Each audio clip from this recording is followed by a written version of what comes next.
గారు గారు నేను వేస్తున్నాను. ఈ స్కిట్లో నా పాత్ర జిన్నాబాయి. Very good. అంతేనా?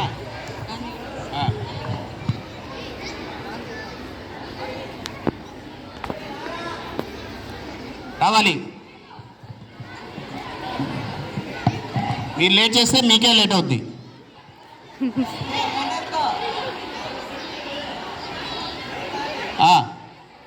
ఎవరైనా ఈయనెవరు? రోజు మనం ఎక్కడ చూస్తాం? డబ్బుల పైన ఉంటారు. ఈయనే మన జాతి పిత. ఎవరు? మహాత్మా గాంధీ. ఈయనెవరు? డాక్టర్ బిఆర్ అంబేద్కర్ గారు. Doctor B R Ambedkar. ఈరోజు మనం ఈ కార్యక్రమం చేసుకోవడానికి కారణం, మూలాధారం ఆయనే. పేరెంట్స్ వచ్చిన వాళ్ళు తీసుకెళ్ళొచ్చండి. చిన్నపిల్లల్ని తీసుకెళ్ళచ్చు. ప్లే క్లాస్, ఎల్కేజీ, యూకేజీ వాళ్ళని. అందరికీ నమస్కారం. నా విన్నపాన్ని మన్నించి ఈ సమావేశానికి వచ్చినందుకు మీ అందరి కృతజ్ఞతాపూర్వకంగా నమస్కారం తెలియజేసుకున్నాను. ఆశీనులు కండి. చర్చలు జరుగుతున్నాయి అక్కడ. ఈరోజు మనం ఇక్కడ ఈ సమావేశాన్ని ఎందుకు ఏర్పాటు చేసుకున్నామంటే, ఈరోజు మనం ఇక్కడ సమావేశం అవ్వడానికి ముఖ్య ఉద్దేశం ఓటు హక్కు గురించి. ఈ ఓటు హక్కుని రాజ్యాంగంలో పొందుపరిచేదానికి ఏ వర్గాల వారికి ఈ ఓటు హక్కుని కలుగు చేయాలని మనం ఇక్కడ మాట్లాడుకొని చర్చ చేసుకొని రాజ్యాంగంలో పొందుపరుచుకుందాం. ముందుగా గాంధీజీ గారు మీ అభిప్రాయాన్ని మాకు తెలపండి. అంబేద్కర్ గారు, నా అభిప్రాయం ఏంటంటే పన్నులు ఎవరైతే కడతారో వారికి మాత్రమే ఓటు హక్కు కల్పించాలి. ఎందుకంటే ప్రభుత్వం నడవాలంటే పన్నులు ఎంతో ముఖ్యం కాబట్టి. గాంధీజీ గారు పన్నులు కట్టే సంపద ఉంటేనో, అద్దాల మేడలో నివసిస్తేనో, రంగుల గోడల మధ్య జీవిస్తేనో వాళ్ళకి అర్హత ఇవ్వలేం. కాబట్టి అందరి గురించి ఆలోచించుకోవాలి. కాబట్టి మీరు చెప్పిన మీ అభిప్రాయాన్ని అభివాదం చేస్తూ చర్చించుకుందాం. తర్వాత నెహ్రూ గారు మీ అభిప్రాయాన్ని మాకు తెలపండి. అంబేద్కర్ గారు, నా అభిప్రాయం ఏమిటంటే రాజకుటుంబాలకు అగ్రకులాల వారికి మాత్రమే ఓటు హక్కు ఇవ్వాలి. ఎందుకంటే సమాజంలో అగ్రకులాల వారిది అధికారం కాబట్టి. నెహ్రూ గారు, కులం పునాదుల మీద మీరేమీ సాధించలేరు. ఒక జాతిని కూడా నిర్మించలేరు, ఒక నీతిని కూడా కాపాడలేరు. కాబట్టి కులం మతం అనే భేదం లేదు. అందరి గురించి మనం ఆలోచించాలి. కాబట్టి మీ వాదన కూడా అభివాదం చేస్తూ దాన్ని చర్చించుకుందాం. తర్వాత సర్దార్ వల్లభాయ్ పటేల్ గారు, మీ అభిప్రాయాన్ని మాకు తెలపండి.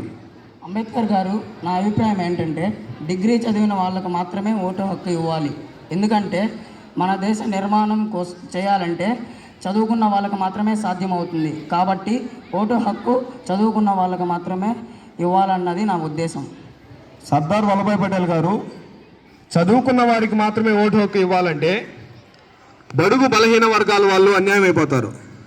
ఎందుకంటే ఈ దేశంలో చదువుకున్న వారికంటే చదువుకోని వాళ్ళు, పేదవాళ్ళు, బడుగు బలహీన వర్గాల వాళ్ళు ఎక్కువ మంది, ఎక్కువ సంఖ్యలో ఉన్నారు. కాబట్టి వాళ్ళని కూడా మనం ఆచరణగా తీసుకోవాలి. కాబట్టి వాళ్ళ గురించి కూడా మనం ఆలోచించాలి. కాబట్టి మీ వాదన కూడా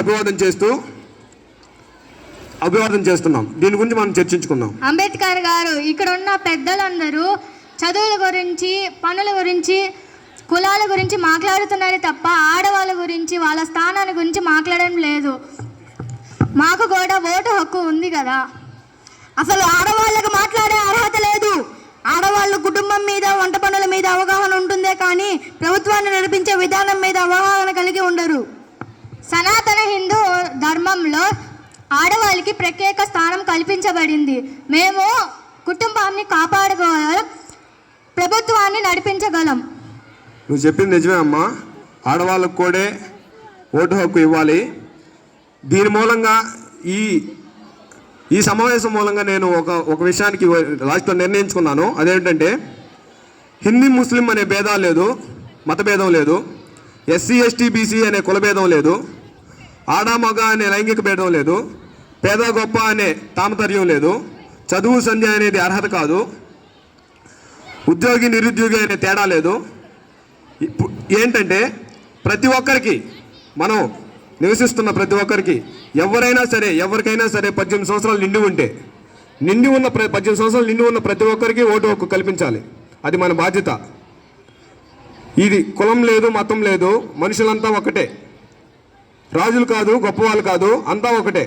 బడుగు బలహీన వర్గాలకు కూడా మనం ఈ ఓటు హక్కు కల్పించాలి. కాబట్టి ఈ ఓటు హక్కు కల్పించేదానికి అందరికీ 18 సంవత్సరాలు ఎవరికైతే నిండి ఉంటాయో వాళ్ళందరికీ మనం ఓటు హక్కు కల్పిద్దాం. అది మన బాధ్యత.